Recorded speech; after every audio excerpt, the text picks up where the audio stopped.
Frog के बारे में स्टडी करेंगे हम लोग। सबसे पहले फ्रॉग का एक्सटर्नल मॉर्फोलॉजी डिस्कस करेंगे, क्लासिफिकेशन और उसका बॉडी और हैबिटेट डिस्कस करेंगे। फ्रॉग जो हैं ये एम्फीबिया को बिलोंग करते हैं। इसका क्लासिफिकेशन देखिए, फाइलम कॉर्डेटा, फाइलम कॉर्डेटा को ये बिलोंग करते हैं। सब फाइलम वर्टिब्रेटा में आते हैं।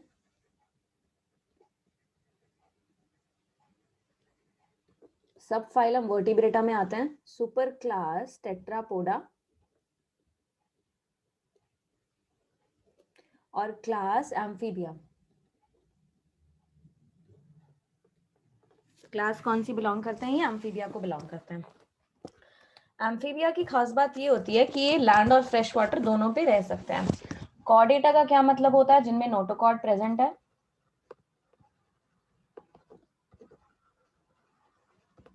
वर्टिब्रेटा का ये मतलब होता है कि नोटोकॉर्ड जो है वो किस में बदल गई है? वर्टिब्रल कॉलम में बदल गई है। तो इन लोगों के पास वर्टिब्रल कॉलम प्रेजेंट होती है। टेट्रापोडा मतलब कि इनके पास 2 पेयर लिम्स प्रेजेंट है, हाथ और पैर होते हैं। 2 पेयर लिम्स प्रेजेंट होते हैं। क्लास एम्फीबिया, ये पानी में भी रह सकते हैं, can live on both land and fresh water. ये लैंड और फ्रेश वाटर दोनों में सरवाइव कर सकते हैं। उसके अलावा ये अडाप्टेड है, वेल अडाप्टेड है फॉर बरोइंग, यानी कि गड्ढे में रहने के लिए, गड्ढा खोद के रहने के लिए, बरोइंग के लिए अडाप्टेड है, जंपिंग के लिए अडाप्टेड है, स्विमिंग के लिए अडाप्टेड है। ठीक है। स्किन कैसे होती है इनकी? मॉइस्ट है। मॉइस्ट क्यों है? क्योंकि म्यूकस ग्लैंड्स प्रेजेंट है। स्किन पे म्यूकस ग्लैंड्स प्रेजेंट है जो म्यूकस सिक्रीट करते हैं और म्यूकस की वजह से इनकी स्किन कैसी होती है? मॉइस्ट होती है। मोस्ट कॉमन स्पीशीज जिसके बारे में हम लोग डिस्कस करेंगे, इंडिया की मोस्ट कॉमन स्पीशीज है Rana tigrina. Rana tigrina common Indian frog जिसको कहते हैं। ये लोग कोल्ड ब्लडेड एनिमल्स हैं। Cold blooded poikilotherm. क्या मतलब होता है कोल्ड ब्लडेड या पोकिलियोथर्म का? कि ये लोग अपने बॉडी का कांस्टेंट टेम्परेचर मेंटेन नहीं कर पाते। They do not maintain constant body temperature. बाहर टेम्परेचर बदला, इनके अंदर का भी टेम्परेचर बदल जाएगा। So they do not maintain constant body temperature. ये कांस्टेंट बॉडी टेम्परेचर मेंटेन करने के काबिल नहीं होते हैं। इनका जो बॉडी टेम्परेचर होता है वो चेंज होता रहता है। Body temperature varies with the temperature of environment.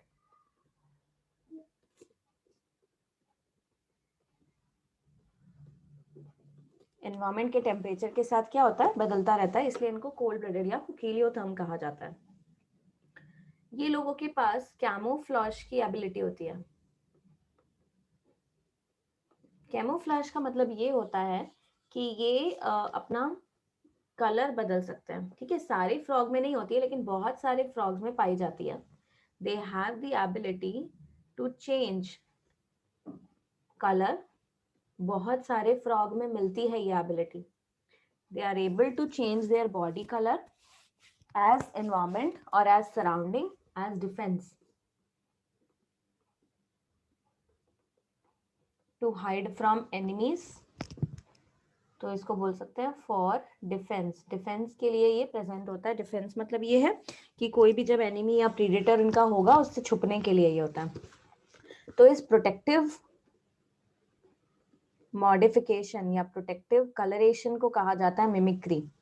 Protective colouration is called mimicry. क्या कहता है? मिमिक्री। सेक्सुअल डायमॉर्फिज्म प्रेजेंट होता है। सेक्सुअल डायमॉर्फिज्म का मतलब ये है कि मेल और फीमेल बहुत ही डिस्टिंक्ट दिखाई देते हैं।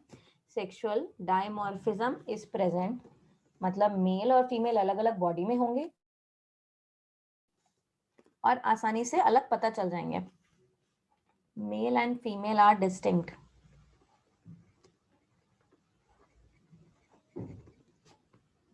कैसे? मेल जो है वो मोस्ट ऑफ द फ्रॉग्स में डार्कर होगा, स्मॉलर होगा उसकी फीमेल से, वोकल सैक प्रेजेंट होंगे उसमें, मतलब कि जो मेटिंग कॉल है, जो टर्टर की आवाज आती है, वो वोकल सैक मेल के पास प्रेजेंट होते हैं, तो मेल में से आती है. So males of frog they have vocal sac present. उसके अलावा they have copulatory pad.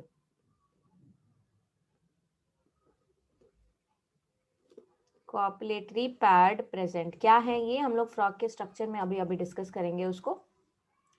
4 limb में प्रेजेंट होते हैं, ठीक है. उसके अलावा देखिए इनमें एस्टिवेशन और हाइबरनेशन पाया जाता है. एस्टिवेशन क्या है? एस्टिवेशन समर स्लीप कहलाता है. एंड हाइबरनेशन क्या है?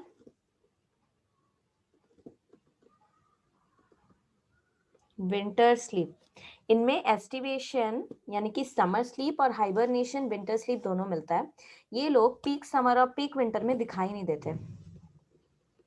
दे are not seen during peak summer, जब बहुत ज्यादा गर्मी हो और बहुत ज्यादा ठंडी हो, दोनों ही टाइम पे, जब गर्मी हो तब भी और जब ठंडी हो तब भी ये नहीं दिखाई देंगे, बिकॉज ये छुप जाते हैं. as they take shelter as they take shelter in deep burrows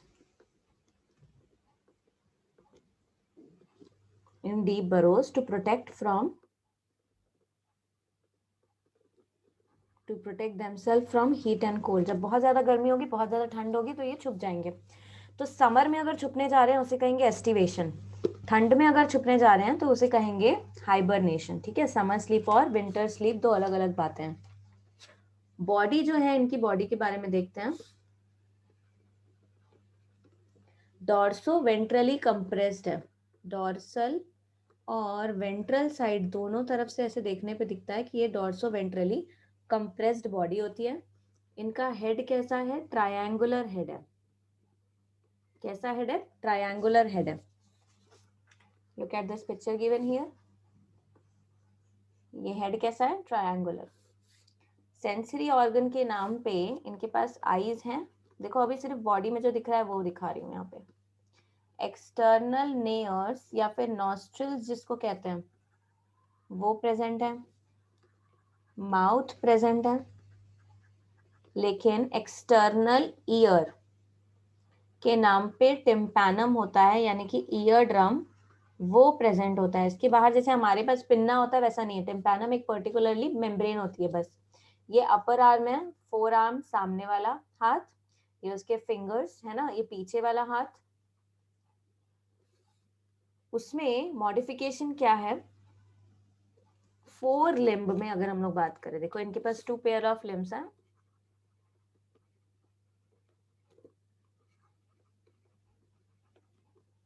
फोरलिम्ब and hind limb. फोरलिम्ब में बीनीथ फर्स्ट डिजिट, पहली जो उंगली होगी उसके नीचे copulatory pads are present. Copulatory pads present है. ये क्या है? कॉपुलेशन के लिए मॉडिफाइड है. ठीक है, क्या करने के लिए मॉडिफाई है? कॉपुलेशन के लिए मॉडिफाई होते हैं. ये फीमेल फ्रॉग को होल्ड करने के लिए जो है मॉडिफिकेशन है कॉपुलेटरी पैड. कॉपुलेशन डिस्कस करते समय हम लोग इसके बारे में फिर से बात करेंगे. तो अभी देखिए स्किन इनकी कैसे है? मॉइस्ट है. ये लोग कोल्ड ब्लडेड है, यानी कि पोकिलियोथर्म है. इनमें कैमोफ्लाज मिलता है, और ऐसे कैमोफ्लाज को मिमिक्री कहते हैं, जब एनवायरमेंट के जैसा ये दिख रहा होता है. बॉडी जो है डॉर्सो वेंट्रली कंप्रेस्ड है और हेड ट्रायंगुलर है. आईज प्रेजेंट है. एक्सटर्नल नेयर्स प्रेजेंट है. एक्सटर्नल नॉस्ट्रल जिनको कहते हैं. ठीक है, माउथ प्रेजेंट है. टिम्पैनम प्रेजेंट है. उसके अलावा ब्राउ स्पॉट क्या है?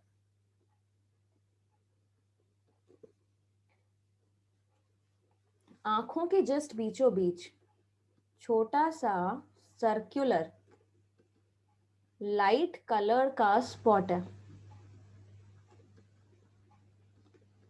Located mid dorsal. Dorsal surface पे बीचों बीच, बिटवीन टू आईज, और it is the representation of pineal eye या फिर थर्ड आई। ऐसा माना जाता है कि ये पीनियल ग्लैंड का मान लीजिए पीनियल ग्लैंड का रिप्रेजेंटेशन है, जिसको पीनियल आई कहा जा रहा है। This is brow spot. ठीक है, दोनों आईज के जस्ट बीचों बीच यहाँ पे प्रेजेंट होता है, राइट हियर।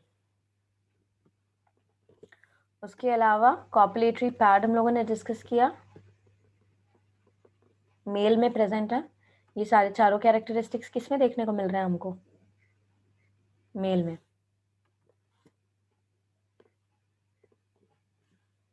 सेक्सुअल डायमॉर्फिज्म का मतलब ये होता है कि मेल और फीमेल आसानी से मॉर्फोलॉजिकली अलग अलग पहचान में आते हैं। एस्टिवेशन और हाइबरनेशन देखने को मिलता है, summer sleep, winter sleep. Two pair of limbs are present. तो ये क्या है? जनरल स्ट्रक्चर मॉर्फोलॉजी के बारे में है ना। मॉर्फोलॉजी में स्किन मैंने बताया आपको, स्किन मॉइस्ट है, स्मूथ है। जनरल इंट्रोडक्शन था ये अभी सारा। मॉर्फोलॉजी मतलब एक्सटर्नल अपीयरेंस इन पर्टिकुलर, उसके बारे में बात करेंगे।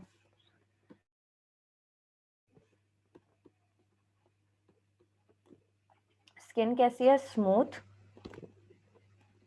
Slippery, due to presence of mucus. किसकी वजह से स्लिपरी है? म्यूकस की वजह से। स्किन हमेशा मॉइस्ट रहती है, हमेशा कैसी रहती है? मॉइस्ट रहती है, ड्राई नहीं होती कभी भी। जो डॉर्सल सरफेस है बॉडी का, उठा मतलब ऊपर की तरफ वाला, और वो वेंट्रल सरफेस जो नीचे की तरफ है, दोनों में क्या अंतर होता है?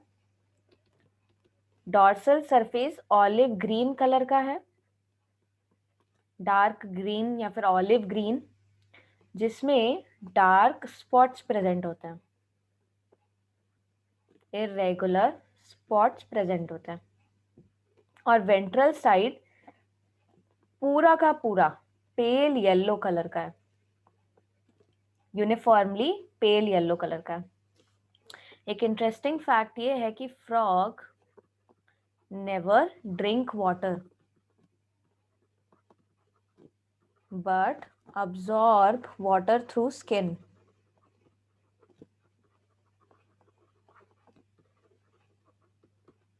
फ्रॉग जो है वो कभी पानी पीते नहीं है, बल्कि क्या करते हैं? स्किन से वाटर अब्सॉर्ब करते हैं। फ्रॉग नेवर ड्रिंक वाटर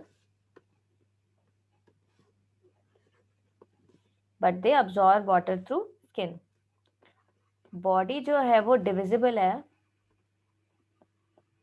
या डिवाइडेड है, divisible into head and trunk.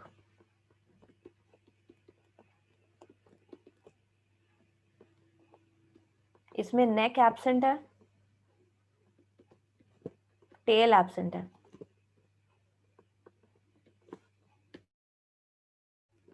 Neck absent है, टेल एब्सेंट है, हेड है, ट्रंक है। देखो फ्रॉग के पास मान लो नेक होती, बेचारे की नेक लटक गई है, जंप कर रहा है, पता चल रहा है ना। तो नेक नहीं होती इनके पास, टेल नहीं होती।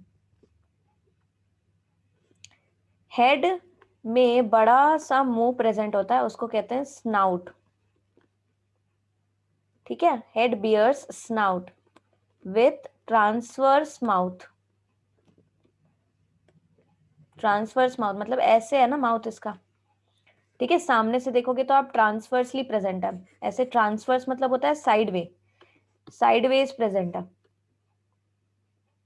ट्रांसवर्स होता है साइड वे या फिर डॉर्सोवेंट्रल सरफेस के parallel. Just above the mouth pair of nostrils are present।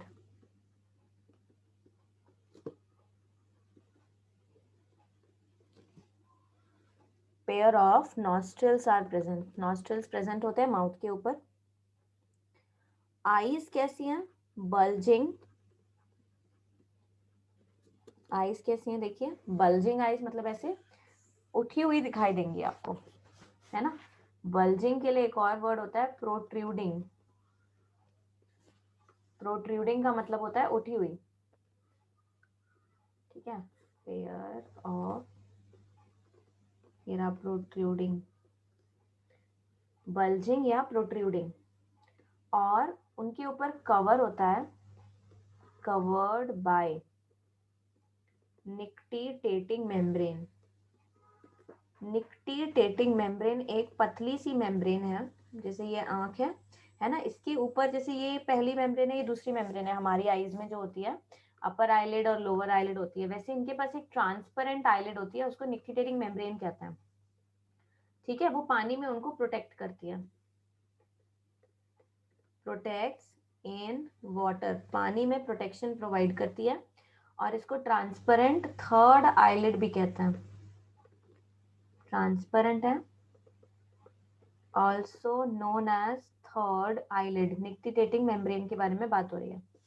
बाकी के जो दो मेम्ब्रेन है, अच्छा आईज के बारे में आपको मालूम होगा कि eyes are present dorsal side पे, लेटरल साइड पे। डॉर्सल लेटरली प्रेजेंट होती है, आईज जो है डॉर्सल लेटरली प्रेजेंट होती हैं। अपर आईलिड है, जो ऊपर वाली आईलिड होती है, वो इमूवेबल है, यानी मूव नहीं करती है। Upper eyelid is immovable. Eyes के दोनों तरफ ईयर मेम्ब्रेन या ईयर ड्रम प्रेजेंट होता है। On both side of eyes a membranous tympanum is present.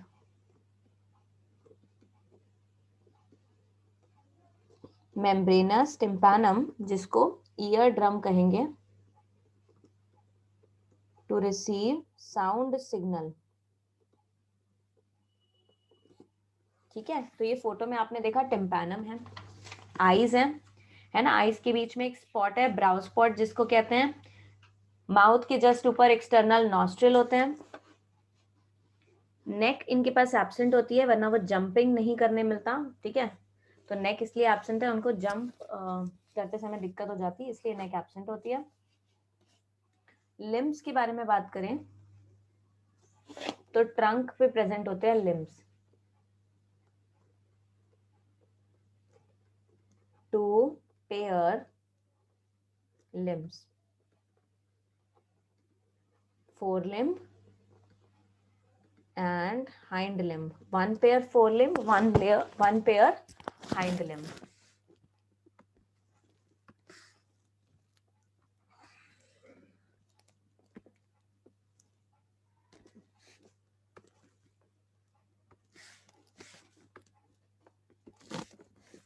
फोरलिम्ब और हाइंड लिम्ब किस चीज में मदद करते हैं, तो इधर पहले लिखा हमने, देखो ये लोग स्विमिंग, बरोइंग, जंपिंग के लिए होते हैं। फोरलिम्ब and hind limbs are they help, forelimbs and hind limbs help in this process. Which process? Burrowing, jumping, swimming, also for walking and leaping। leaping jumping के लिए यूज किया जाता है। सो इन सारी एक्टिविटीज के लिए हाइंड लिम्स और फोर लिम्स क्या होते हैं, मॉडिफाइड होते हैं। So fore limbs and hind limbs are well adapted for the following activities.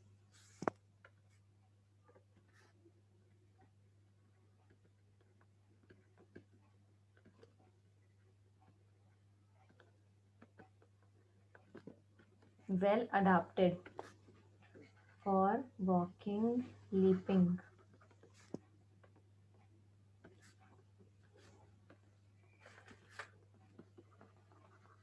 यहीं पे ऐड कर दे रही हूँ मैं इसको।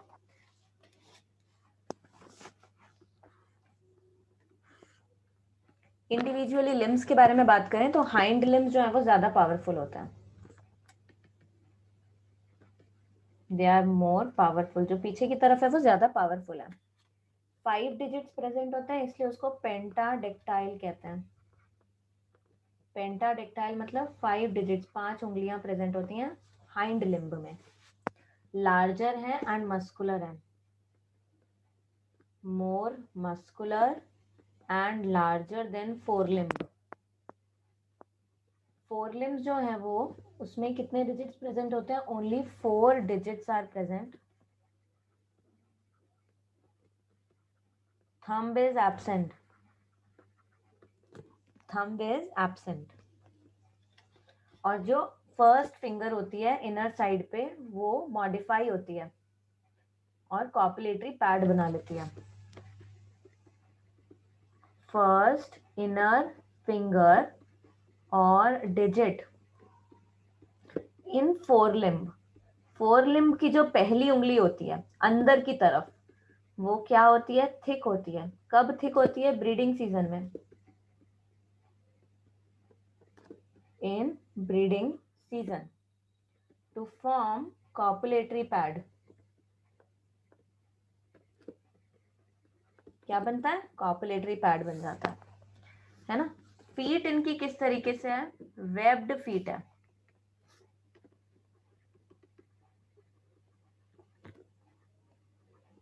वेब्ड फीट है जो स्विमिंग में इनको हेल्प करती है, it helps in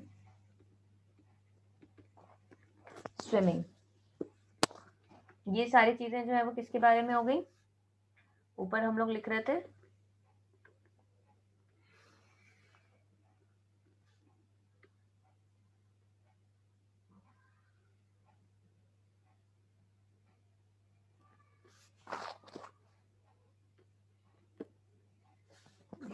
sorry,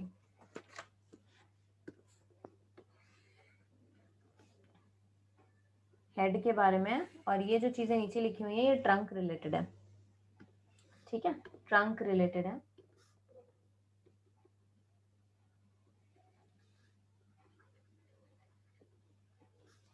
head and trunk related. उसके अलावा हमें मालूम है कि इनमें सेक्सुअल डायमॉर्फिज्म मिलता है।